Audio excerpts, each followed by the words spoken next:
బీజేపీతో పొత్తు కోసం చంద్రబాబు పవన్ కళ్యాణ్ ఢిల్లీలో 3 రోజుల నుంచి పడిగాపులు కాశారని ఎద్దేవా చేశారు మాజీ మంత్రి శ్రీ రంగనాథరాజు. చంద్రబాబుకు దమ్ముంటే ఒంటరిగా పోటీ చేసి ఎన్నికల్లో గెలవాలని సవాల్ విసిరారు. పశ్చిమ గోదావరి జిల్లా పిప్పర గ్రామంలో వైఎస్ఆర్ చేయూత అభివృద్ధి కార్యక్రమాలలో మాజీ మంత్రి శ్రీ రంగనాథరాజు, ఎమ్మెల్యే పుప్పాల వాసుబాబు పాల్గొన్నారు.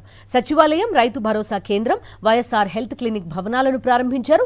సీఎం జగన్మోహన్ రెడ్డి మేనిఫెస్టోలో ఇచ్చిన హామీలన్నీ నెరవేర్చారని తెలిపారు.